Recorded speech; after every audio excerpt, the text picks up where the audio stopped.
What's up, everybody? Jason from Straight Edge. I say coming at you today with another knife review. It is on another fixed blade because you know we love fixed blades over here at Straight Edge Knives. And guys, I mean, there's really no introduction needed, guys. The TKL Knives Nightstalker, guys. That's what we're rocking today. We're going to be doing a full review on this TKL Knives Nightstalker. I picked this up when I was at Blade Show Atlanta. Man, I'm excited to finally get to do a full review on this knife. I was able to get my hands on one of these a while back, and I was only able to do like kind of an unboxing review for it because that one was actually sold and I had to return it. But this one's mine, and this one we're going to be testing out, guys. And but before we get any farther into the review, I do have to mention my sponsor, guys, Wicked Industries. Wicked Industries, the makers of Wicked Wax and Wicked Clean. Guys, this stuff is awesome. I use it all the time. I keeps my blades clean, it keeps them protected, and then after I'm doing my reviews and I got busted up knuckles and hands, and I use Wicked Rescue to help, get them re-moisturized and healed up, because man, I'm so rough on my hands. But guys, when it comes to blade care, these two products right here are fantastic. I utilize the Wicked Clean to clean up the blades, get any, debris that's stuck on there, sap, stuff like that when I'm cutting wood. And then I go through and I put the Wicked Wax on to help keep it protected, especially when you're utilizing like 80 CRV2 steel. It's a high carbon steel.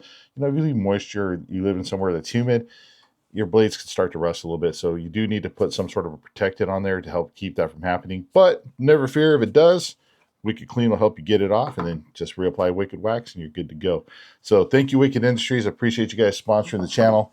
Really do. Now let's get back to this, guys, because I know you're excited too about this. TKL Knives, man, they are blowing up. When I first met, I met Tim Tkell over, basically Instagram and stuff, and got to know him. Really nice guy, veteran. Him and his wife, his family, they're all super awesome people. But I could tell you guys, I went to Blade Show Texas and I went to Blade Show Atlanta, and the TKL Knives booth was mobbed, man. There were so many people running around with TKL Knife shirts. That his booth was jam packed the whole time. I actually wasn't even able to get a video at Blade Show Atlanta because it was so busy and so packed, right? I didn't want to get in there and interrupt business. He's out there selling knives, right? Making his living. And man, but on Sunday when I finally got to his booth where it was a little bit quieter, he was darn near sold out of everything. You know what I mean? So man, they're killing it, guys. And there's a reason behind that. These blades are fantastic. If you guys have seen any of my other TKL knife reviews, their blades are awesome. They hold up. They take a beating. They're comfortable. They're ergonomic. And that's no different than this Nightstalker, guys. Because, I have big old hands. You guys heard me say it a million times. And this is a ring knife that I can grab this thing easily, and it fits my fat pinky and it fits my fat finger, so I can come in here and do all those cool little tricks like that. But no, tricks aside, guys, like if I can't get my finger in the ring, like it's not going to do me any good, right? So I can get my finger in there comfortably. I can get it in and out comfortably. Other ring knives that I've dealt with, I can get my finger in there maybe to the knuckle, or it's like squished on. And like if I had to get my hand out of there quick, I couldn't do it. But with the TKL, I can. And this is one of the first knives I've ever handled with a ring on it that started to change my mind a little bit about ring knives. Don't get me wrong, I still have to make sure that if I pick one up that it fits my finger from other brands, but I do see the benefit of a ring on a knife. It's just finding one that's comfortable for me, right? And I found that with the TKLs. Awesome blade, and it's not overly huge. Like sometimes they make them too big as well, right? So it's kind of like he's found that nice balance. I feel like for even people like one of my buddies has really small hands, and he held it and he was like, yeah, this is, even though he's got, I'm talking tiny hands, guys. He was still able to hold this comfortably, and it wasn't too overly big. But man, the ergos on this are just fantastic in the forward or reverse. Even if you don't want to use the ring, you can grab onto it. It's still really comfortable. This one actually has the new Battle Lock grips on it, if you guys can see that there. And this is just a regular gray, but what these battle lock grips are, you guys can see that jimping, right? Let me make sure you guys can, the camera, so you can see this jimping right in here. All this stippling, that is the exact same stippling pattern that is on SIG pew pews. Okay, so Tim over there is a big fan of SIG pew pews. I'm trying to be careful not to say the other word because I don't want my video to get flagged.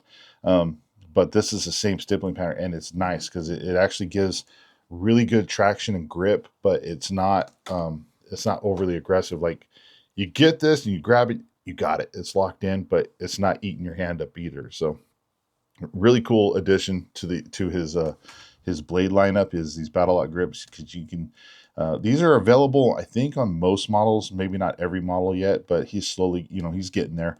But that's what's really cool with Tkell Knives as well, is every time you go to buy a knife from him, you might have to wait, guys. I'm not gonna lie, he's got like a 3 to 6 month wait time on his knives because he does them in batches. And if you guys think that's crazy, think about this: it's him, his wife, and like 3 other people, I think, that are doing all the knife stuff, like getting the knives made, putting them together, sharpening, doing everything. It's a really small operation, and so the amount of knives that he's actually putting out at the quality he's putting out is fantastic, and his customer service is phenomenal. So so it's worth the wait, guys, if you order something. But he's very, very particular and meticulous when it comes to his stuff. Man, I lost my train of thought there. Got kind of off track for a second. But very, very cool knives. Okay, so it's worth the wait. But now I was saying, so on the grips, he has multiple different handle grip options available. So when you order a knife, you can pick your grip as long as it's in stock. But there's like 20 different color variations of G10. I think he's got 4 or 5 color variations on these battle locks, and I'm sure there's more coming soon. But ooh, stab my table. But he also sources everything here in the USA. So sometimes things take a little longer, guys, because he's not just ordering stuff from overseas and getting in the cheapest stuff possible. He's trying to get quality materials, source materials, from the metal all the way down to the screws, handles, everything. So when you're getting made in the USA here on the side of the blade, he means it. Made in the USA. So, but let's go over the specs on this, guys. I'm talking a little bit more than I probably should.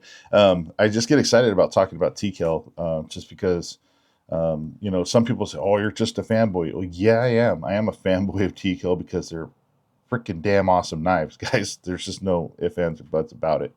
Every one that I've gotten has been a stellar blade, and I almost run into this issue of I'm not sure which one I'm going to carry, so I rotate them a lot. I almost always have a Tkell on me, guys.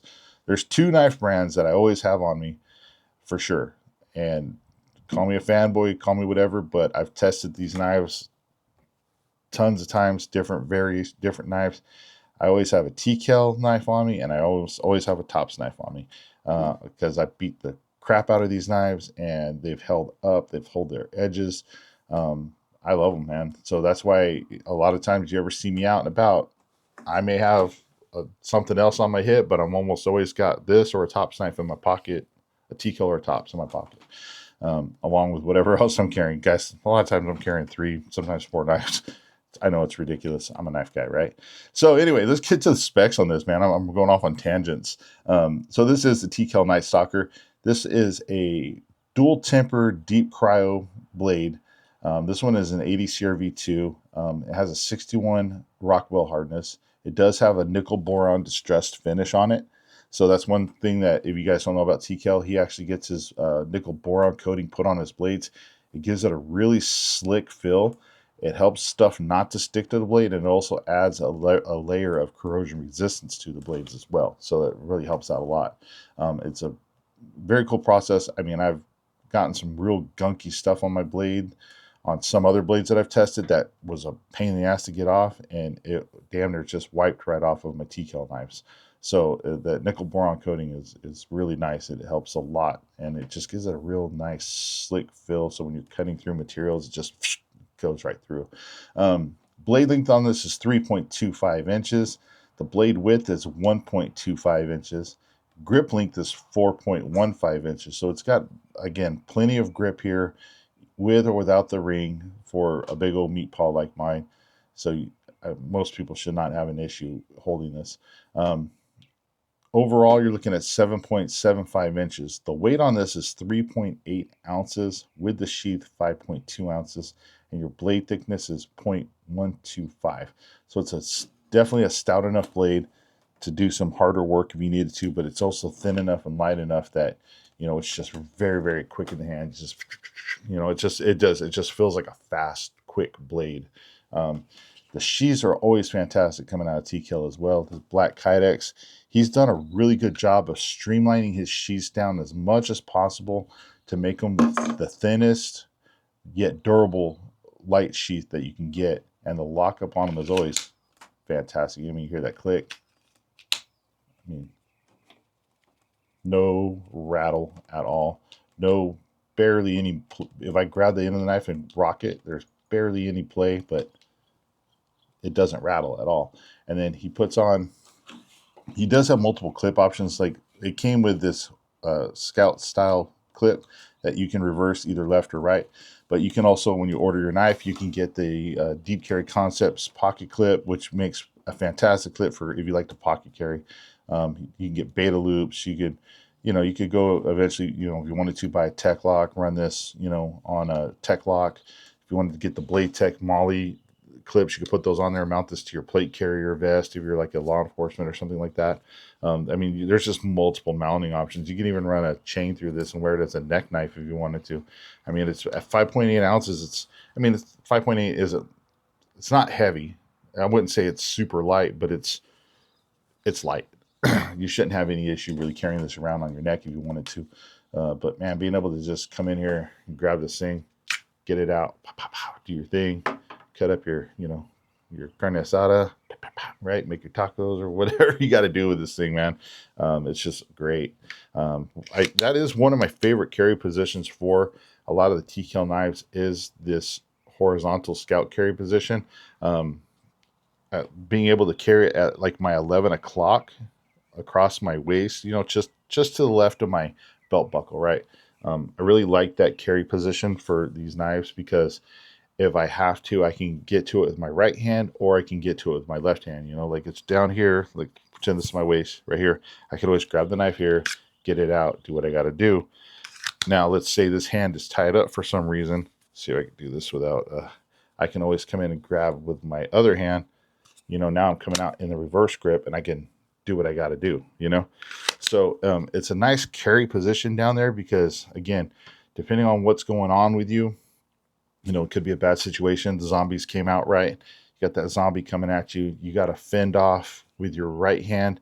You can deploy with your left. Or if you're fending off with your left, you could deploy with your right. You know what I mean? You get what I'm saying? I like it because it gives you options. Also, let's say the zombie came up and grabbed you from behind, right? You got you wrapped up. They got your arms pinned down to your side.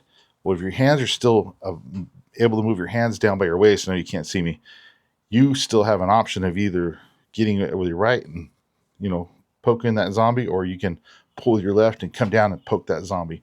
It really kind of gives you options, right? And I really like carrying these size blades, especially these Tkells, in that position. It's out of the way, it's concealable, but definitely check your local laws before you go concealing stuff. Make sure you're in the legal, right? You don't want to get popped for a felony or something. So definitely check your laws. But guys, I'm rambling on, man. We're already 15 minutes into this and we haven't even done the testing yet. Oh my gosh. All right, guys, stand by. We're going to go over to the testing area. All right, guys. So before we get to the testing, I did want to kind of demonstrate, like I was saying, the carry position, and also to show you guys how light this knife is. I'm wearing kind of like sweat gym pull-on shorts.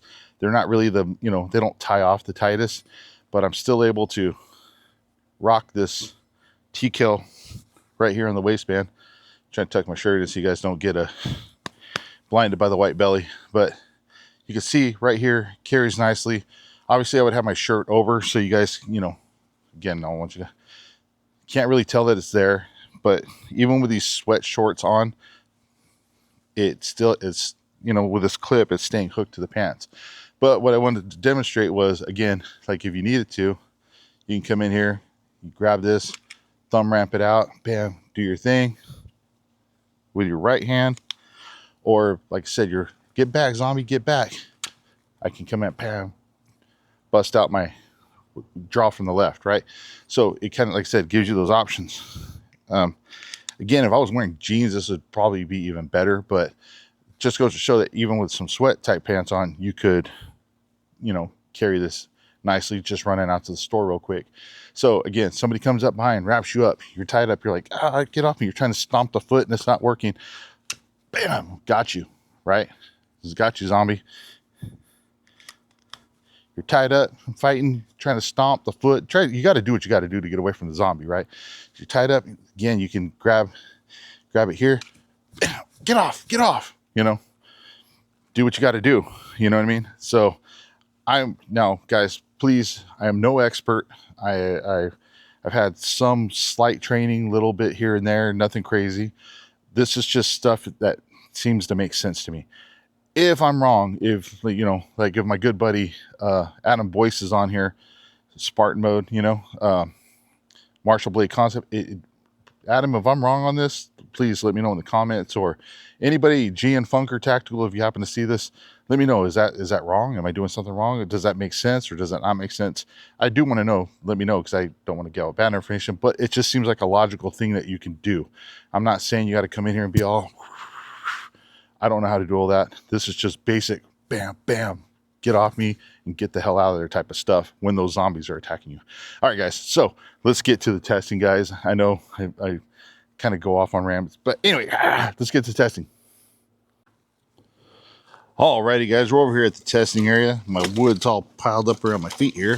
Got a little, there we go. Now I can sit comfortably. So again, let's get this Nightstalker out.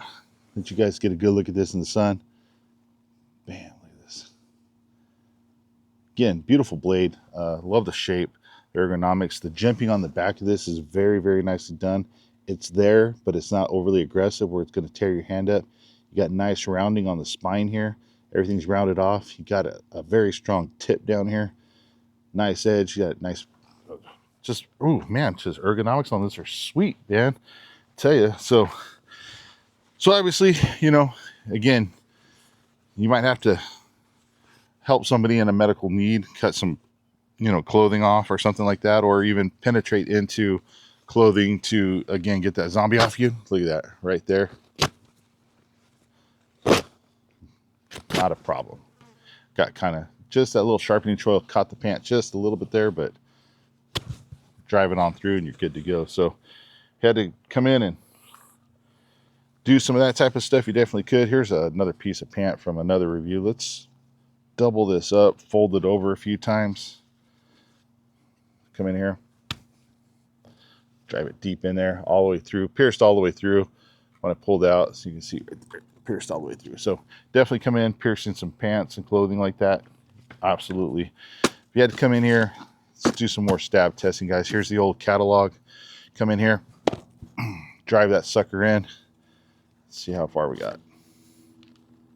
The tip is just poking out right here. So look at a good 3/4 of the way through that catalog for sure. I mean, that's definitely got some penetrative power. Get off me, boy. Boom.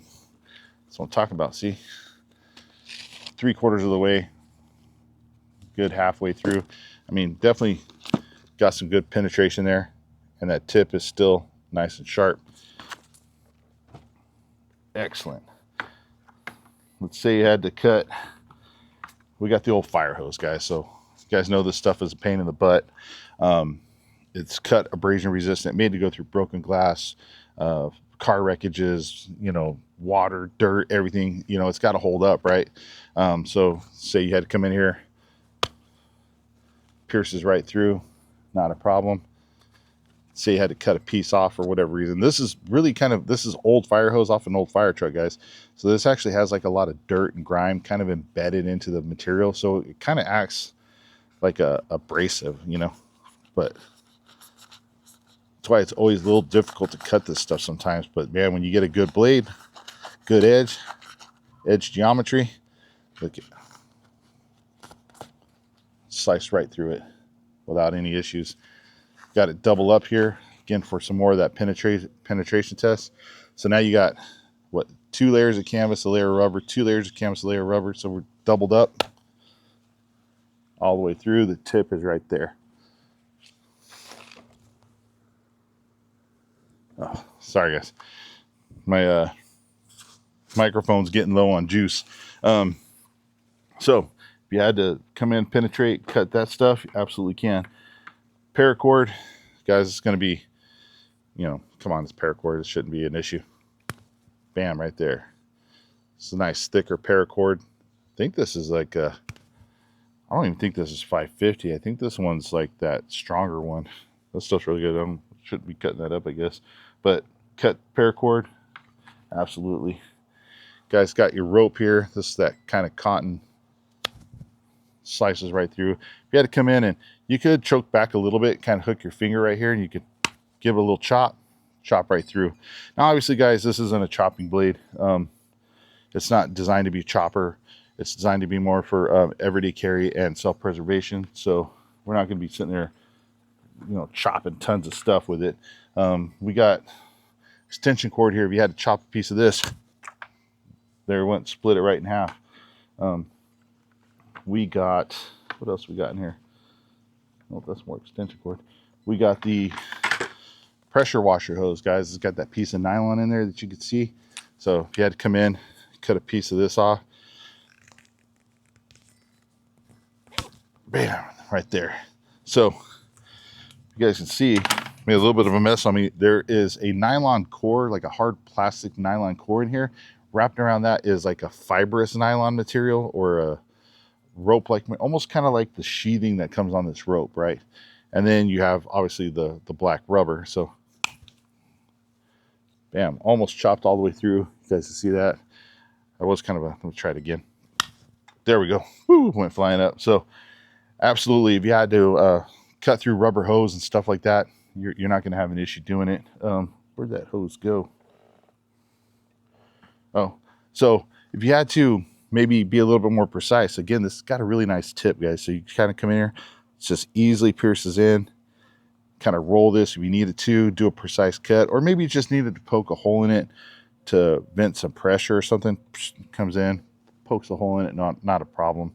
So very easily done. You can kind of come in and do precise cut too if you need to.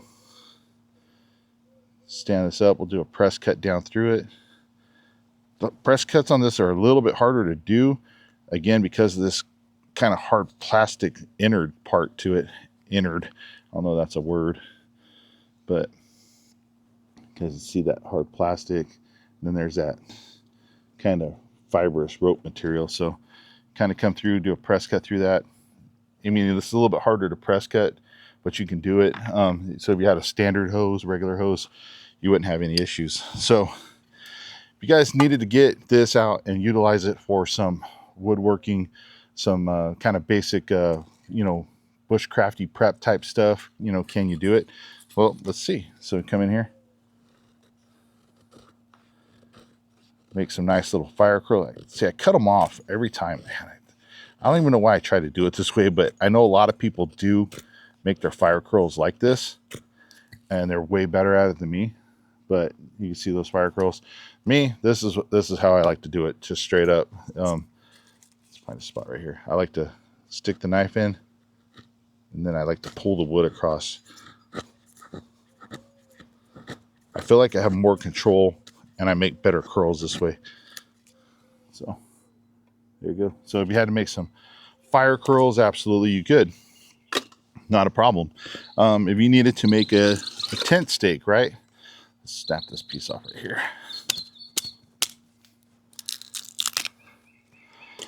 Let's say you needed to make a tent stake. You can sit here, come in, and just kind of hack this stuff off like this. It's going to take you a little bit of time. Yeah, I mean, but look at it sliding right through. This wood's hard, guys. Got hooked on something there. This wood is hard. That's why I actually prefer to just kind of chop back a little bit. Do some real quick little light chops. Bam, look at, you can get your steak down a lot quicker that way. And look, we're testing out that it's still a sharp ass edge. Now you can come in here, dial it down, get it to a nice, you know, vampire piercing point, ready to rock and roll. Now we got to make our notch, right? So we stick this in the ground, hook the paracord around it. So I'll come in here. I can choke up on this, put my ring in the finger if I want, or outside, doesn't matter. Whatever's more comfortable for you. So we'll come in here. I like to just kind of roll through like so.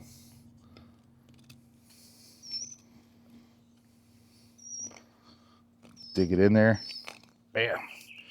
So when I get it to about, I don't know, that point, maybe a little deeper, tip spins, I'll come in here and I'll just press down over the top, kind of rock the knife back and forth, cut the pieces out. And look, now you got yourself a little notch. Stick this in the ground. Paracord's going to hook on there, ain't going to come off. If you need to make that deeper, you just kind of come in and work it a little bit more and just do the same thing. After you get it to where you want it, just kind of cut those pieces off, dig it out, and now you got an even deeper notch if you need it. So, you know, if you had to kind of come in and do some of those little woodworking type things, bushcrafty things, you can. Again, this isn't a knife for batoning, guys. This isn't a knife for, you know, doing stuff like that. But I always try to show you guys, worst case scenario, you had to do it. Can you do it? Well, let's find out. So we got this little piece of wood. I wouldn't suggest, like, if you're going to have the baton with this, I wouldn't suggest doing anything bigger than pieces of wood like this or something like this, you know, just depending on what you need to do. This is a seasoned almond wood, guys. This stuff is way harder than this wood is. So let's just go ahead and we're going to do it. We might as well do it, right? So I'm going to come in here, get my baton and stick. It's going to put a lot of pressure on this edge and this tip, guys. So look at that. Not a problem. Everything's still straight. Yep, everything's still straight. I don't see any chipping or rolling on that edge. Right here, we're getting to a knot. It just powered right through that knot. You guys can see where that knot was on that stick. The other part fell. So if you had to come in and do some batoning through some wood, you can, man. That's still a sharp edge, guys. Still a sharp edge. Let me find a piece of paper here that's this thing's all cut up and stabbed up. So you guys know catalog paper is nice and thin. Look at that. Piercing right in there. Cutting through clean. Nice. So definitely come in, do some nice clean cuts still. Absolutely. Let's say, oh, almost dropped my phone over here. Let's move this. I'm trying to keep my stuff out of the sun, guys. It's like almost 100 degrees. It's ridiculously hot. I'm sweating my katukas off. So we're going to come in. We're going to stab this piece of wood a little bit, guys. Test that tip out a little bit more. You know,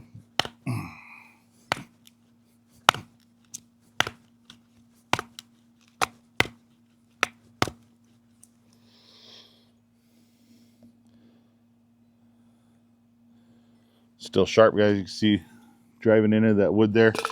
And then the other thing I like to do, guys, is I like to put pressure on that tip and that edge, man. So I like to kind of come in here, stab into the wood, and kind of just spin this sucker. Guys, obviously the tip is always going to be the thinner part of your knife, right? If it's something's going to bend, it's probably going to bend there first, I would say, just depending on what you're doing. But this is putting a lot of pressure on that tip, a lot of pressure on the tip of that edge, right? If that made sense. The edge up there at the tip is probably one of the thinner spots on a blade as well. Kind of come in there, twist this sucker around. Man, look at that. Still needle point sharp, guys. No bending, nothing. You guys can see right there in the blue where I drilled the hole in. So Tim, when he designed this thing to be a EDC get off me zombie tool, right? And this tip is going to hold up for that stuff. If, you know, you come in and you happen to hit, you know, something hard on that zombie, you know, when you're going for that you know, that headshot there on that zombie. You know, this tip is going to get in there. It's going to do its job, you know. So awesome. Get him. Come here. I don't know why. Sometimes when the wood's sitting here, I just want to start cutting on it. Little shavings getting off of there. Nice clean shavings. Again, that's all stuff you can use for your fire. So yeah, guys. Oh, before I forget, the sissy rope, we had to come in here and cut a piece of this off.